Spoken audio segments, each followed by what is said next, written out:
Finally विशाल mega mart के IPO का allotment status आ चुका है और अभी तक आपको पता चल गया होगा कि आईपीओ में अलॉटमेंट मिला है या फिर नहीं। अब भाई अलॉटमेंट मिला है तो कमेंट में बताना, नहीं मिला तो रोना नहीं है, क्योंकि मेरे को भी नहीं मिला है। अब इसके पहले भी ऐसी काफी टाइम हो चुका है कि मेरे को आईपीओ में अलॉटमेंट नहीं मिला, पर अपन ने भाई लिस्टिंग डे की स्ट्रेटेजी निकाली, वैल्यूएशन को एनालाइज करा और वारी एनर्जीज के स्टॉक में मैंने 3 लाख के कैपिटल पे अच्छा खासा रिटर्न बनाया हूं, ठीक है। और भाई एनालिसिस के बदौलत ही मैंने उसको अभी होल्ड कर रहा हूं और अच्छा खासा प्रॉफिट भी मेरा बन रहा है। अभी इन्वायरो इंफ्रा इंजीनियर्स का शेयर में भी अलॉटमेंट नहीं मिला था, अपन ने वीडियो बनाई, एनालाइज करा और एनालिसिस के हिसाब से स्टॉक भागने वाला था, स्टॉक भागा और इसमें भी बढ़िया प्रॉफिट बना।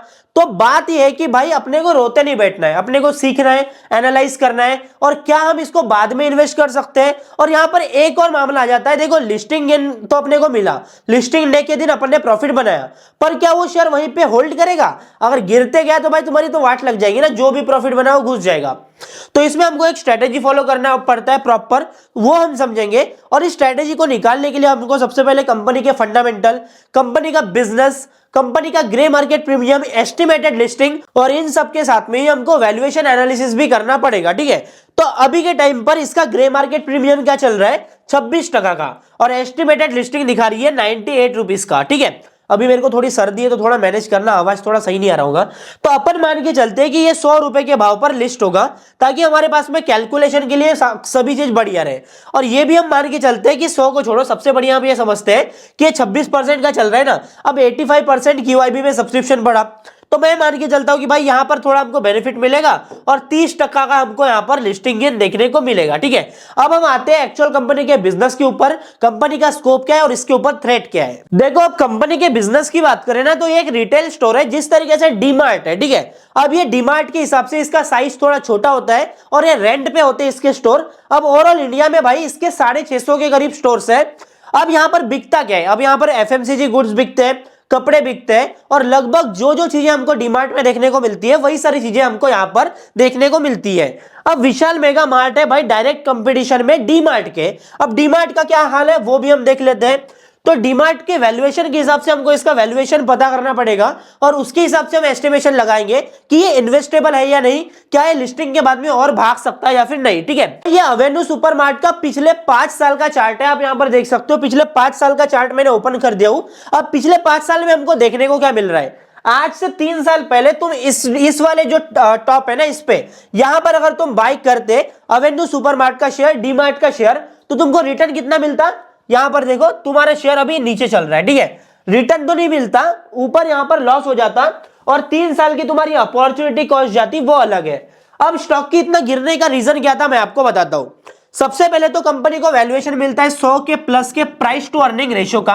अब प्राइस टू अर्निंग रेशियो आपको पता होगा, अब इसमें मैं डीप जाऊंगा नहीं, ये समझो कि वैल्यूएशन का एक मेट्रिक है और ये जितना कम हो उतना अच्छा है, अगर स्पेसिफिक हम कोई इंडस्ट्री देखें तो, ठीक है। 100 के प्लस का इसको पीई रेशियो मिलता है। ये मान के कि डीमार्ट है भाई ग्रो तो करेगा, पर डीमार्ट के आगे थ्रेट क्या आ जाता है? अब मैं डीमार्ट की बात नहीं कर रहा हूं, ये मैं किसी भी रिटेल स्टोर की बात कर रहा हूं। उसके आगे थ्रेट क्या आता है? इसके आगे थ्रेट आ जाता है भाई क्विक, ठीक है, क्विक कॉमर्स का।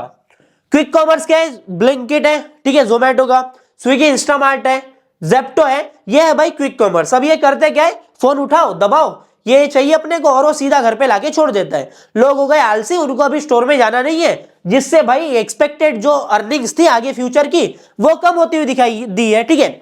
अब हम 100 का पी रेशियो क्यों दे रहे थे? क्योंकि हम एक्सपेक्ट कर रहे थे कि कंपनी आगे बहुत बढ़िया करेगी, पर क्विक कॉमर्स के आने से वो जो सेगमेंट है वो उन्होंने ले लिया, मतलब क्विक कॉमर्स ने ले लिया, तो यहां पर दिक्कत आ गई। और अभी के टाइम पर इसका पी रेशियो क्या है? जो 100 के प्लस था वो अभी मात्र 90 का ही है, ठीक है। अब एग्जैक्टली ये 87 का है, पर इसको हम 90 मान के चलते हैं। तो अब हम ये समझते हैं कि ये डायरेक्ट कंपटीशन में है किसके? विशाल मेगा मार्ट। तो अभी हम बात करते हैं विशाल मेगा मार्ट के एग्जैक्ट वैल्यूएशन के बारे में, ठीक है।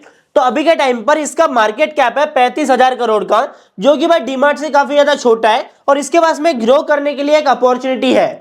अब देखो प्राइस टू अर्निंग रेशियो की बात करें ना, तो 77 का है। अब मान के चलते कि यहां पर हमको 30% का गेन देखने को मिलेगा, तो 23 से इसका पी रेशियो बढ़ता हुआ दिखेगा, जिसके हिसाब से लगभग ये 90 के करीब हमको देखने को मिलेगा। और 90 का प्राइस टू अर्निंग रेशियो जो है ना, ये भाई अंडर वैल्यूड बिल्कुल नहीं है, तुम भूल जाओ कि ये अंडर वैल्यूड है। अब एग्जैक्टली इसकी प्रॉफिट ग्रोथ देखें ना, प्रॉफिट ग्रोथ हमको क्या दिखाती है कि इसका पी रेशियो लगभग 60 के करीब होना चाहिए, जो मेरे एनालाइज करने के मैट्रिक्स है ना उसके हिसाब से मैं आपको बता रहा हूं। लेकिन यहां पर कहानी में एक ट्विस्ट है। अब बिजनेस के लिए थ्रेट क्या है? Quick commerce. यहां पर कहानी में बहुत बड़ा ट्विस्ट आ जाता है और इनके सीईओ कहते हैं कि भाई अपन क्विक कॉमर्स जो है रोल आउट करेंगे और इसके लिए अपने पास में फंडिंग भी है अच्छी खासी, जिससे हम यहां पर एक्सपेंशन कर सकते हैं। ठीक है, अब एग्जैक्टली तुम बात को समझो। अब एक क्विक कॉमर्स लाएंगे तो यहां पर इनके लिए बेनिफिट क्या है? अब इनके 650 प्लस जो स्टोर्स है ना, वो इनके लिए काम करेंगे डार्क स्टोर का।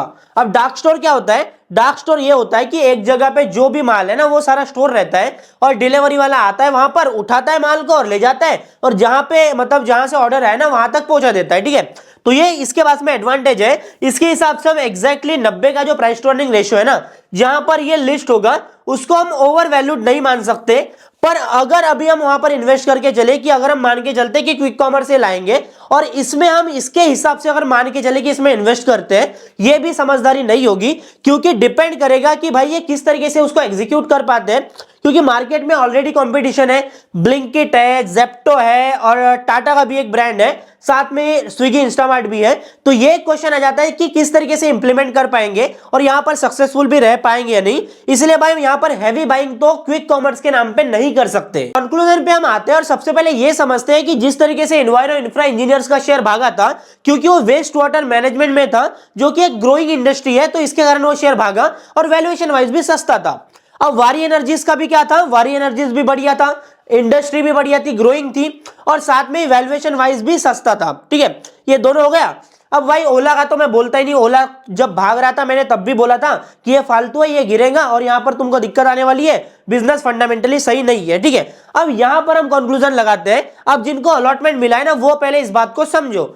अब समझ के चलते हैं, एग्जाम्पल लेते हैं कि भाई ये 100 रुपए के भाव पर मार्केट में लगभग लिस्ट होता है। तो यहां पर क्या करना है अपने को एसएल लेके चलना है 95 रुपीज का। ठीक है, 95 रुपीज का यहां पर लेके चलना है स्टॉप लॉस। अब ये क्यों हमको 5% का एसएल लेते हुए चलना है? क्योंकि ऐसा बिल्कुल नहीं कि शेयर एकदम से रुक जाएगा या फिर गिर जाएगा। हो सकता है कि यहां से शेयर भागे और शेयर के भागने के लिए कैपिंग कितनी है पता है? शेयर के भागने के लिए यहां पर 20 से 25% की कैपिंग है, तो इसको हम यूटिलाइज करेंगे। इसके लिए मैं ये बोल रहा हूं कि इंस्टेंटली आपको सेल नहीं करना है, 5% का स्टॉप लॉस लेके करना है। अगर 100 रुपए के भाव पर ये लिस्ट होता है और 95 रुपए पे आ जाता है तो आपको निकल जाना है। लेकिन अगर ये शेयर भागता रहता है तो आपके एसएल को ट्रेल करना है। जैसे ये 105 पे चला गया तो आपको एसएल को जो है वो 100 रुपए पे मॉडिफाई कर देना है और इस तरीके से ट्रेलिंग स्टॉप लॉस लेके वो चलना है। ठीक है, अब रही बात फ्रेश एंट्री वालों की, जिनको अलॉटमेंट नहीं मिला, उनको मैं सीधा बोलना चाहूंगा कि जो आईपीओ है, जो ये शेयर जो लिस्ट होने वाला है, वो अंडर वैल्यूड लिस्ट बिल्कुल नहीं होने वाला है। हो सकता है कि वो हमको भागता हुआ दिखे, पर भागने की कैपिंग कितना है पता है? रिवॉर्ड सिर्फ 20 से 25% का है और रिस्क थोड़ा ज्यादा है क्योंकि वैल्यूएशन वाइज महंगा है। तो हमको यहाँ पर न्यू लिस्टिंग के लिए अवॉइड करना है और जो पहले वाले इन्वेस्टर है ना वो यहाँ पर इन्वेस्टेड रह सकते हैं। बाकी लॉन्ग टर्म के लिए अगर इन्वेस्ट करना चाहते हो ना, वहां पर भी एक डाउटफुल रहेगा कि क्या ये कंपटीशन को किल कर पाते हैं नहीं, या फिर मार्केट में सस्टेन कर पाते हैं नहीं। ठीक है, तो ये चीज ध्यान में रखना है। ऐसी वैल्यूएबल इंफॉर्मेशन के लिए वेल्थीफाइड को अभी के अभी सब्सक्राइब कर लो और वीडियो अच्छा लगा तो भाई लाइक जरूर करना। और जो भी डाउट्स है, जैसा भी वीडियो लगा, जो भी फीडबैक देना है, आप जाओ और कमेंट में आराम से कर सकते हो।